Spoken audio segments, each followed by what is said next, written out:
Good morning po. Good morning sa Marinduque nating probinsyang minamahal po natin. Magandang umaga po. Magandang araw po sa lahat ng ating taga-subaybay, lalong-lalo na po dito sa ating programa, ang Kalutang ng Pulisya sa Marinduque. Dito po sa Marinduque News Network. Magandang araw po. Napakaganda ng panahon natin ngayong umaga. Welcome po sa ating programa, ang Kalutang ng Pulisya sa Marinduque. Na kung saan po sa pamamagitan po ng ating programa ay malaya nating naipapahayag sa ating mga mamamayan ang mga gawain at accomplishment ng Marinduque Police Provincial Office. Bago po ako magpatuloy, nais ko po muna bumati ng isang magandang umaga po. Napakagandang panahon po natin ngayon sa lahat ng taga-subaybay ng Kalutang ng Pulisya sa Marinduque. Lalo-lalo na po, siyempre sa amin pong bagong pinuno ng Philippine National Police, Police General Leonardo B. Carlos. Sir, good morning po. At sa aming Regional Director ng PROME Maropa, Police Brigadier General Nelson Bermudez Bundok. Sir, good morning. And sa amin pong Provincial Director na si Police Colonel Antonio Cleope Bilon Jr. Sir, good morning po. Sa amin pong DPDA, Police Lieutenant Colonel Julius Bernardo. Sir, good morning. Sa amin pong Deputy Provincial Director for Operation, Police Lieutenant Colonel Aurelio K. Cabintas. Sir, welcome sa Marinduque and good luck sa ating pong trabaho sa Marinduque. Siyempre po sa mga kasama ko po sa Provincial Staff Officer ng Marinduque, dyan po si Police Lieutenant Colonel Marlon Hernandez ng Investigation, Police Lieutenant Colonel Leon Sisapio, Police Major Kent Juan T. Quintana, Police Major Randel Sabdula. Yan po, mga kaklase ko po. Good morning sa ating lahat. Siyempre po sa aming mga kasama sa mga opisina, bawat opisina ng Marinduque Police Provincial Office, nandiyan po. Lalo na po sa aming mga kasama sa Police Community Affairs and Development Unit.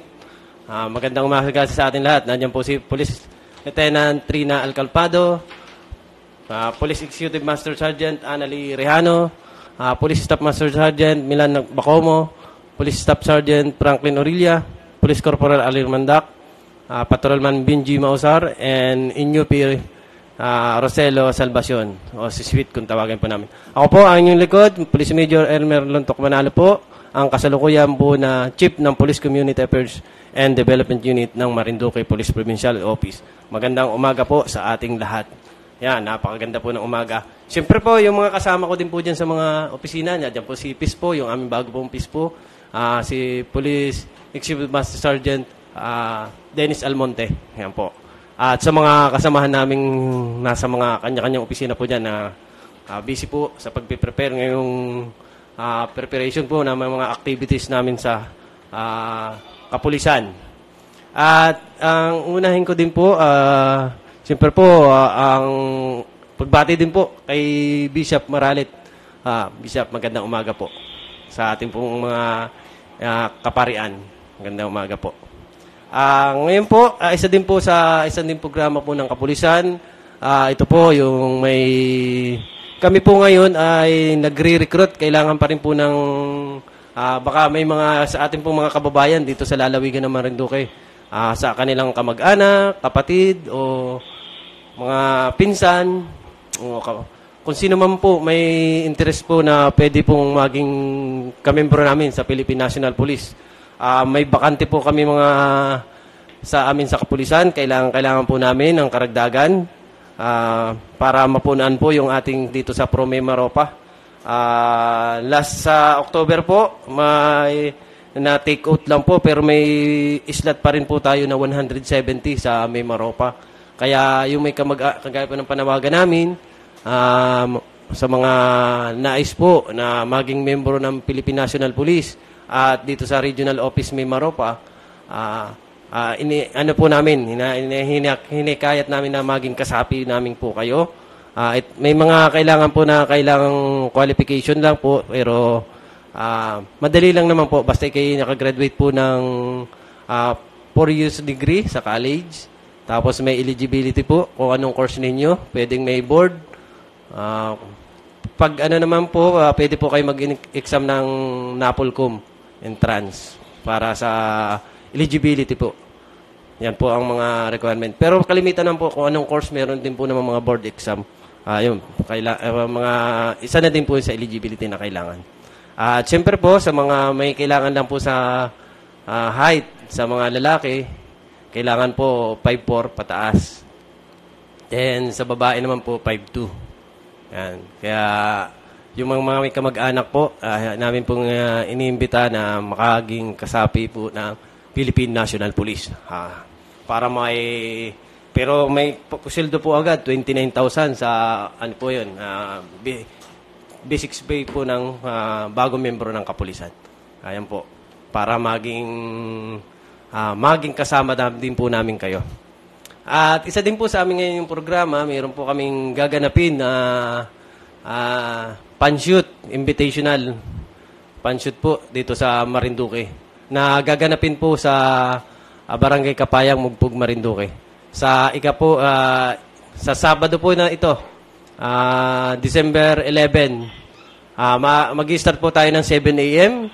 At yung nais pong sumali, lalo na po yung mahihilig talaga sa mga shooting competition, yan, dito po sa atin sa Lalawigan.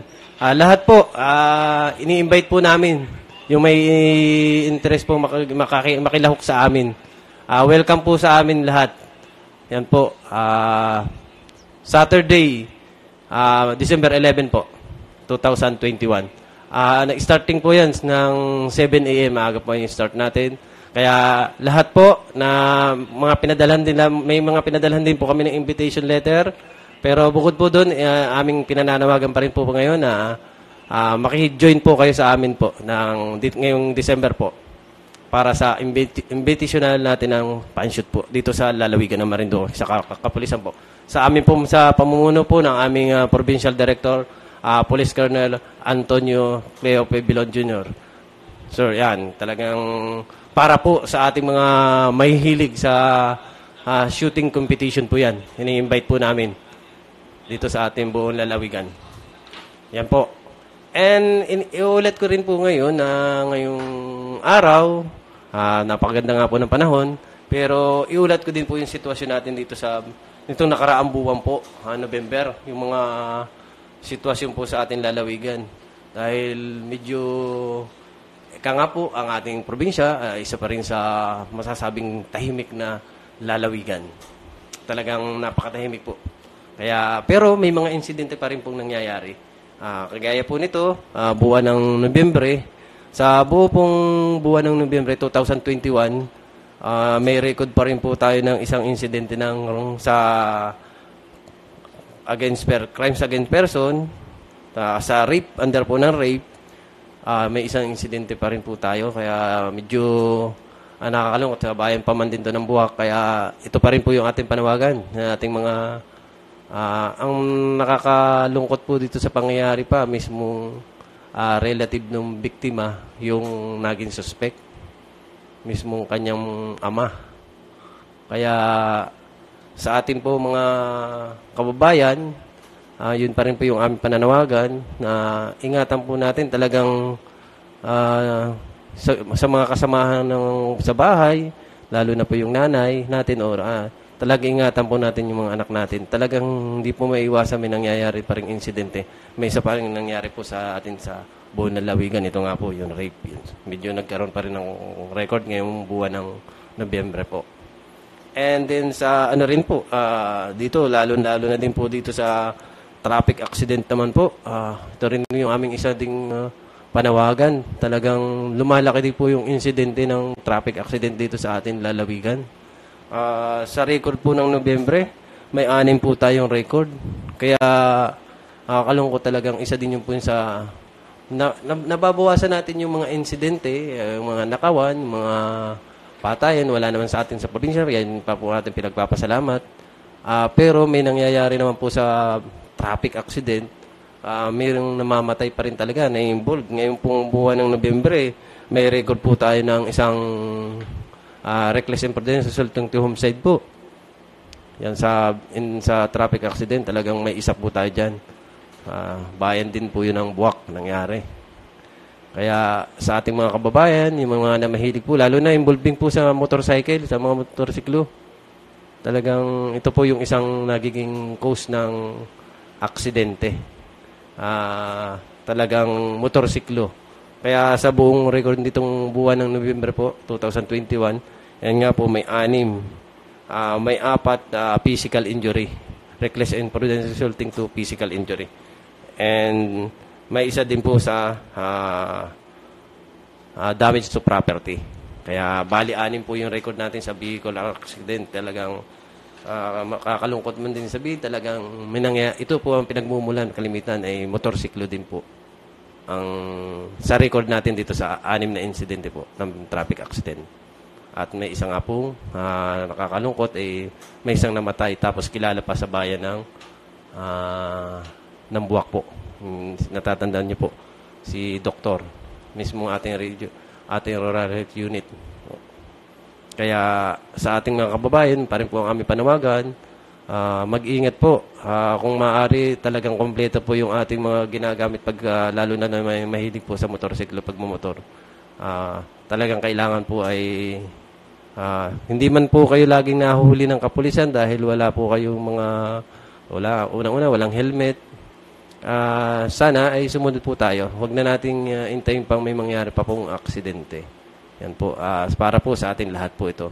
Ito naman po yung ginagawa natin, pangpaalala, para din po sa maiwasan natin talaga yung aksidente. Yan po, talagang tumataas. Yan lang po ang nagiging mataas ang record dito sa atin sa lalawigan.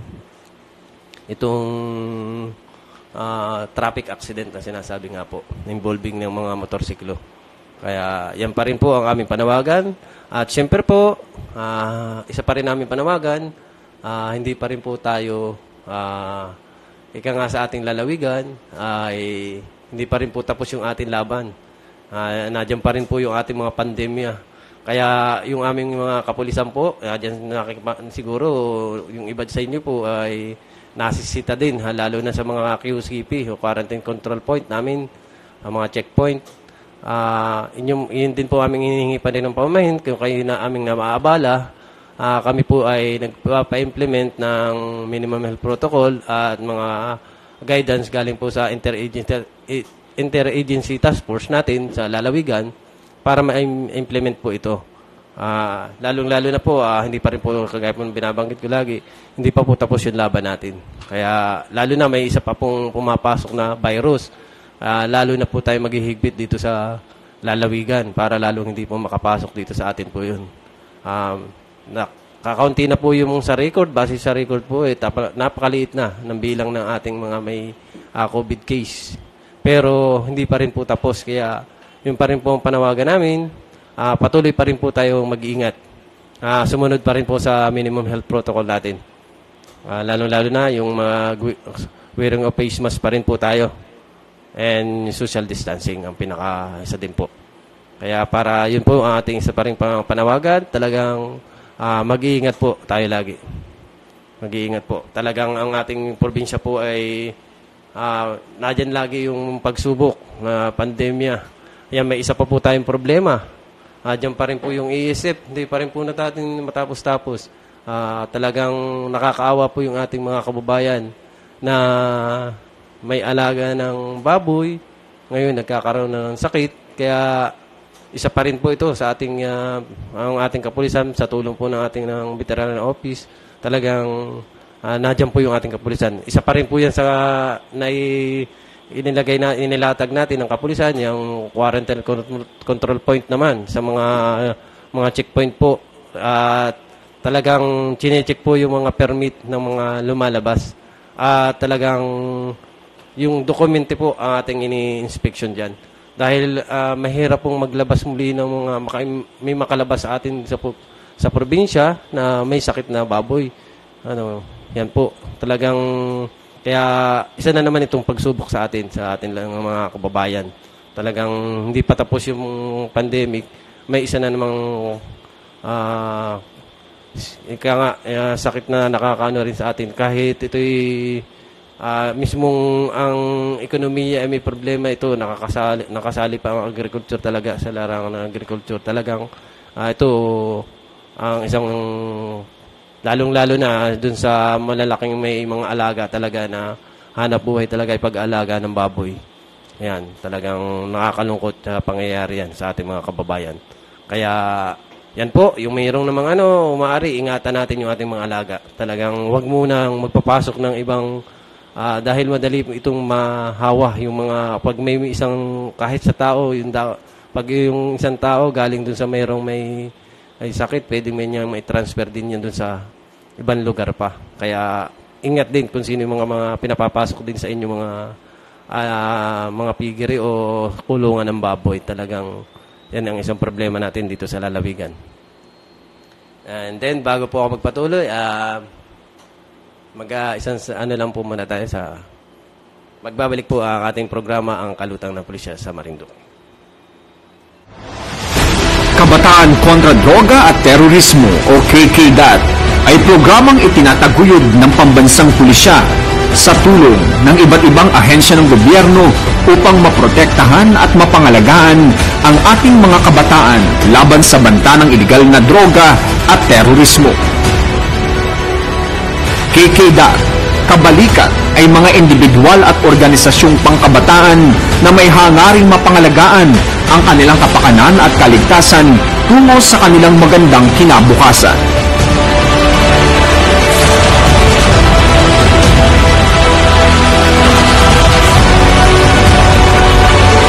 KKDAT, malasakit sa kabataan, katatagan ng magandang kinabukasan.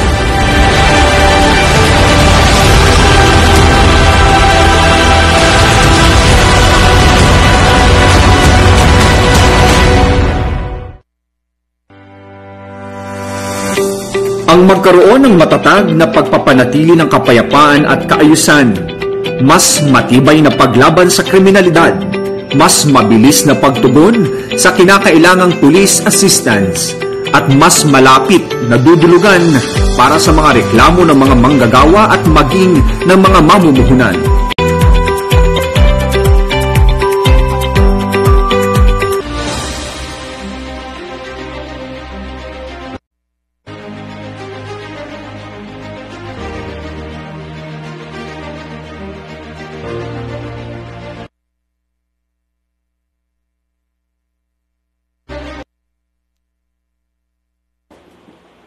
Magandang umaga po muli sa ating mga kababayan sa lalawigan ng Marinduque. Welcome po muli sa ating programa, ang Kalutang ng Pulisya sa Marinduque.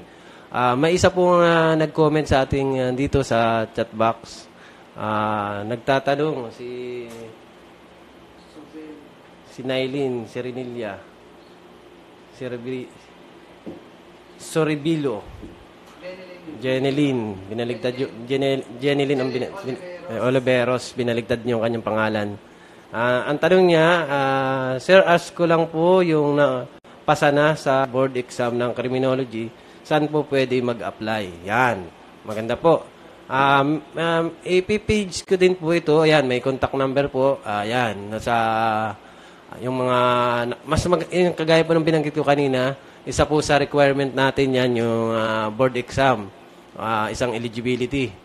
Then, yung mga requirement na lang, ito yung, pwede rin po, kagaya po yung sa civil service professional.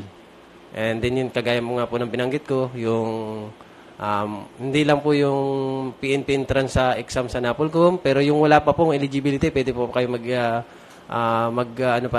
mag-exam po sa NAPOLCOM and civil service professional. And ito po yung query po ni Ma'am Jeneline, yung tungkol dun sa pasado na sa board. Yan po, may online din po dito, online process po sa RRSU natin sa Memaropa. Ito papublish ko sa para pwede mo mapicturean o makita mo. Yan, pwede kayong mag-contact diyan sa cellphone number nila para dun sa procedure. Pwede kayong mag-inquire. Kindly contact our hotline number ng 043-288-9504 or 0915-964-7869. Ulitin ko, ito pwede kayong, kung may, lalo na sa mga applicant, pagka kompleto na inyong requirement, yan, yung number. Kay Ma'am Jeneline Oliveros, ito po yung pwede po kayo, direct na po kayo ng contact sa ating RRSU po mismo. Yan po, 0915-964-7869. Para po makapag-direct po kasi, dahil online po muna yung procedure nito. mismong yung humahawak po ng training natin, unit, sa Mimaropa. Sila po mismo yung makaka-receive ng inyong tawag para dun sa inyong query po. And then, ang isa din po, pwede naman po kayong pumunta din muna sa aming opisina, sa Marinduque PPO po. Hanapin lang po ninyo sa opisina po ng Chief Parmew o yung sa admin po namin para direkta po din kayong matulungan namin. Ayan po. Maganda po yun. Isa din po yun at pasado ka na naman po pala sa board exam ng criminology. Yan. Yan po. Yan yung kagaya po, yung general qualification. Ipopost ko din po muli. Pakikita din ko din po ngayon. Ito po yung mga para po sa mga bagong taga-subaybay natin na ngayon lang nakapasok. Ito po yung mga requirement natin na unang-una, Filipino citizen naman po tayo. Good moral character po, galing to sa kung school saan po galing tayo. And formal baccalaureate degree holder, yung sinasabi ko at least 4 years degree po. Pass the psychiatric neuro. Ito po sa procedure na po ito pag nag-a-apply na po kayo. Ito po yung gagawin sa inyo. May neuro, psychological, drug and physical test po. Ayan. Nagpa-process naman po nito yung ating medical unit po. Then possess, yung kagaya binanggit ko po, at least may possess any of the eligibility, PNP entrance exam ng NAPOLCOM, civil service professional, or under ng board exam o R18-1080, or yung mga may eligibility po ng college, high graduate po, yung mga may mga honor graduate, under ng PD number 907 po yun, yung mga may eligibility na pag kay honor graduate ng college. Yan po, yung mga eligibility. And then, ulitin ko din muli po yung contact number ng ating RSCU Mimaropa para po sa ating mga kababayan na may mga kamag-anak. Yan po. Unang po ninyong tawagan, ito po, 043-288-9504 or sa cellphone number po, 0915-964-7869. Yan po, mismong sa RSCU Mimaropa po yung ating then may FB page din po sila. Pwede din po ninyong yung RSU Mimaropa. Pwede din po sa Facebook nila. Facebook page. Pwede din po kayong kumontak din. RSU Mimaropa. Para direct na po yung ating ang inyong mga yung pag-apply po, yung procedure na gagawin. Yan po. And then isa din yung kagaya po ng panawagan ko rin po kanina, nag-iimbita po kami sa mga may hilig po sa mga shooting competition. Meron po kami ngayong gaganapin sa December 11 sa Barangay Kapayang Mugpug Marinduque sa Kapayang Firing Range po. Ayan po. Mag-i-start na po tayo dyan agad ng alas 7 po. Yung mahihilig po natin sa mga shooting competition. May invitational pan-shoot po ang Marinduque Police Provincial Office. Ayan. Sa aming pong pamumuno ng aming Provincial Director, Police Colonel Antonio Leope Bilon Jr. Yan po. Yung mahihilig po nating mga kababayan para bawasan naman po yung stress yung mga lalo na para magigyo ma-practice muli yung mga mahihilig po natin dyan, mga kababayan na shooting competition. Yan po. At dadako naman po tayo dito sa accomplishment ng ating kapulisan. Iulat ka rin po naman. Ito naman po yung mga insidente na initiative na ng ating kapulisan. Medyo sa mga trabaho po, nag-operation, nanguhuli. Ito po yun. Meron naman po tayong, kahit po tayo, kagaya pa rin po, nasa panahon tayo ng pandemic, may mga nagbabiolate pa rin po tayong kababayan. Yun ang inaano natin, talagang kalungkot man, nasa pandemya, pero may mga insidente pa rin po ng violation. Kaya ito po sa ating sa illegal drugs. Yan. Ngayong buwan ng November, yun wala po tayong violation sa illegal drugs na nahuli. Pero sa illegal logging, madami pa rin po tayo ngayon. Ang may 31 pa rin po tayong operation pero may 2 nahuli ang ating kapulisan sa loob ng itong November po. May 2 pa rin pong naaresto sa illegal logging. And ito po, sa illegal logging, ang ating ini-reserve po natin dito ay talaga yung ating protections natin sa environment and natural resources po natin. Kaya sa tulong po din po na ito ng taga-DNR natin, Penro, yan, talagang ini-implement po natin itong sa mga violation ng illegal logging. Kasi sayang naman po yung ating ginagawang activities, nagti-tree planting tayo, nagtatanim tayo, naglilinis tayo ng mga coastal, and tapos ito, mga iba naman nagbabiolate. Kaya ito yung panawagan pa rin po natin sa ating mga kababayan. Talagang kumuha tayo ng permit para kung meron man tayong pinapuputol o pinagawain gagamitin sa mga bahay. Permit lang po kailangan. Then sa illegal gambling po, may 12 pa rin po tayo, 12 yung ating nahuli ngayong buwan ng November po. Kaya may mga panahon na ng pandemya pero may nagsusugal pa rin tayo mga kababayan. Yan, talagang kaya hindi nila maiwasan. And sa illegal fishing, meron din po tayo na huli, 3. Yan. And illegal mining, protection na naman to sa ating environment and natural resources. May 2 po tayo na huli ngayong buwan ng November. Kaya yan po yung mga accomplishment ng ating mga kapulisan na initiative sa kanilang operation ginagawa. And siyempre po, yung sa arrest po ng wanted person, ang ating kapulisan pa rin po ay nakahuli ng 22 wanted with warrant of arrest po ito. Wanted person. Sa buwan po lang ito ng Nobyembre, may 22 tayong accomplishment. Yan po. Muli po, yan ang ating inisyatibo ng ating kapulisan. Talagang kahit panahon ng pandemya, ang dami pa rin pong nagbabiolate na kababayan tayo. Kaya yun pa rin po ang aming panawagan. Sumunod lang. Sa panahon po tayo ng pandemya, lalong-lalo na itong mga gumagawa, hindi natin lalo na yung sugal. Kasi ngayon po dapat tayo medyo sa paggastos o pero may nakakagawa pa rin ng sa larong sugal. Yan po.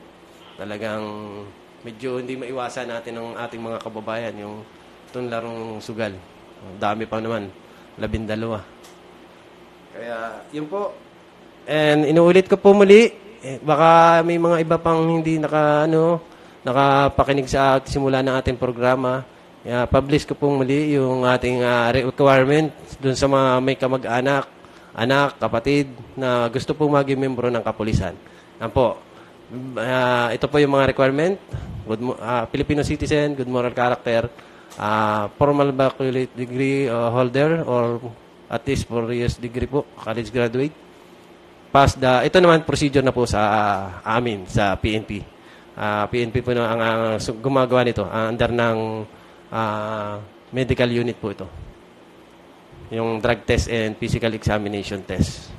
Yan. And yung mga humahawak po na meron na process ng PNP entrance exam o NAPOLCOM and civil service professional, and meron din pong mga board or bar examination under RA 1080, and then yung mga eligible po ng college honor graduate under PD 907. Yan, pwede po kayo. Iyon po ang pwede mo yung mga requirements na isang eligibility po na pwede natin gamitin sa pag-apply po bilang maging membro po ng kapulisan. Paalala po, yung mga unang pasok po, ranggo man ninyo ay patrolman o patrolwoman, may monthly na salary na agad po ng 29,000. Ayan po, 29,668 sa unang pasok po. And then yung nais pong mag-inquire, pwede din po kayong sa FB page o Facebook page ng RRSU Memaropa. And then may cellphone number din po sila, 043-288-9504. And cellphone number, 0915-964-7869. Yan po, para sa ating mga kababayan. Ulit ko po, yun po yung aming sa mga nais pong maging membro ng kapulisan. Yan, mga bagong graduate po, mga na may eligibility na. Yan po, ang edad po natin na pwede mag-apply simula po 21 years old hanggang 30. 21 to 30 lang po. More than 30, hindi na po halos unless may mga kailangan din po ng ng kaya yung may limit po yung edad 21 to 30. Then sa height din po kailangan yung lalaki 5'4". 5'4 po ang pinakamababa and pataas. And then sa babae naman po 5'2". Yan, may height requirement nga lang po tayo. Yan ang mga kailangan natin sa mga applicants po natin. At yung amin pong baka may kakilala po kayo mahilig sa shooting competition. Mayroon po ang Marinduque PPO Invitational Shoot Fest 2021 sa December 11, 2021 sa Kapayang Firing Range, Mugpug, Marinduque po. Barangay Kapayang, Mugpug, Marinduque. Yan po, sa mga mahihilig po sa ating mga kababayan na mag-shoot sa shooting competition. Iniimbitahan po namin kayong lahat para sa ating Invitational Shoot Fest ng Marinduque Police Provincial Office. Yan po, thank you po, thank you. Kaya itong maliit man po yung oras natin, yan, naisangat din po natin itong mga ilang pangyayari at kagaya pa na naulit ko kanina, talagang medyo tahimik pa rin naman po yung ating lalawigan. Kahit may ilang insidente po, pero masasabi pa rin po pakatahimik pa rin ng ating probinsya po. At siyempre, kami po ay nagpapasalamat sa mga membro ng lalo-lalo sa ating sa mga barangay opisyal. Lagi po namin kasama ngayon sa panahon pa rin po ng QCP. Nandiyan po yung mga barangay opisyal, si Kapitan, si Barangay Konsihal, at siyempre po yung ating mga barangay tanod, talagang mga BPATs natin, tanod BPATs. Salamat sa patuloy niyong at mga ilang volunteers po ng traffic enforcer. Talagang kasama namin po yan sa pag-implementa. Lalo na po sa mga QCP, sa quarantine control point natin sa buong lalawigan ng Marinduque. Nandiyan po, bawat bayan, meron po kami kasama mga barangay official. Salamat po sa inyong mga patuloy na suporta sa atin. At siyempre po sa ating mga mamamayan dito sa ating sa lalawigan ng Marinduque. Salamat sa inyong patuloy na pagsuporta sa amin. At kung ano man po ang inyong naobserbahan sa bawat paligid, lalong-lalo na sa ating karagatan, dahil tayo pong lalawigan ng Marinduque ay napapalibutan ng dagat, alam natin po, yan po lang ang pwede nilang daanan para pumasok sa atin. Minsan, hindi po ginagamit ang pier o yung ating mga port. Dadaong sila sa mga barangay. Wag po kayo mag-atubiling i-report sa amin, lalong-lalo na po kung hindi natin kilala o hindi natin kabarangay. I-report lang po kung anong bayan ang nakakasakop dito sa atin sa lalawigan. I-report niyo po sa ating mga kasamahang kapulisan po para magkaroon po tayo ng action agad para sa inyong mga sitwasyon po sa bawat barangay. Yan po ang lagi namin patuloy. Sa tulong po ninyo, may paparating niyo po sa amin ang bawat naobserbahan nyo sa inyong mga nasasakupan. Kaya hindi po namin agad ito makikita o maobserbahan kung hindi po nyo ipaparating agad sa amin. Kung ano po may concern sa kapulisan, inyo pong iparating agad sa amin. At tayo po ay magkakatulong, tayo po magkakasamang nag-iingat o nagpoprotekta dito sa atin sa lalawigan ng Marinduque. Tayo po ang magkakasama. Ating pananatilihin pong tahimik at walang nagiging problema dito sa ating lalawigan. Kahit po tayo ngayon ay nasa panahon pa rin ng pandemya, tayo pa rin po ay tulong-tulong. Tulong-tulong po nating lalabanan ito at malalampasan din po natin ang mga anumang pong pagsubok na nangyayari dito sa atin sa lalawigan. Ngayon, malapit na rin po yung panahon ng ko na rin po, darating naman po yung celebration ng Christmas, ilang araw na din po. Kaya bumabati din po kami ng advance Merry Christmas sa ating kababayan. Kaya lang, mag-iingat po tayo, lalo na sa New Year's, yung mga mahilig sa mga, paputok naman po dyan. Yan tayo mag-iingat naman po at baka yung ating mga kamay or yung, kaya may mga ipapalabas din po kami kung ano lang yung, ika nga po yung legal na pwede natin gamitin sa pag-celebrate ng New Year's, so pagsalubong. Yan. At isa din po, panawagan din namin, itong panahon ng ganito, ng buwan ng Disyembre, sabi ka nga po, simula Oktobre, dyan yung insidente na tumataas yung insidente ng nakawan. Pero sa record po natin sa buong ng Nobyembre, wala po tayo naitala na insidente ng robbery o theft o pagnanakaw sa ating lalawigin. Kaya yan po ang pinakamagandang ating naging katulong, lalo sa kagaya po na banggit ko, ang mga barangay official, ang mga barangay tanod. Salamat sa inyong pagtuloy, suporta sa amin sa kapulisan. Dahil yung mga barangay na hindi namin halos na pupuntahan ng mga pulisan, pero nadyan naman po yung mga ating mga barangay official. Kaya muli po, nagpapasalamat po kami sa patuloy niyong suporta. Ingat-ingat lagi po tayo. Yun po, yung kagaya ng binanggit ko, may oras po talaga tayo. Kaya maraming salamat po sa ating mga taga-subaybay ngayong umaga sa ating programa po dito sa Kalutang ng Pulisya. Muli po ako ay nag-iiwan sa ating mga kababayan. Patuloy po natin mag-ingat sa ating araw-araw na pamumuhay. Isang maganda at ligtas, mapayapang umaga po sa ating lahat. Muli po, ang inyong pong lingkod, Police Major Elmer Lontok Manalo po ng Marinduque Police Provincial Office. Mula po dito sa ating programa, ang Kalutang ng Pulisya sa Marinduque.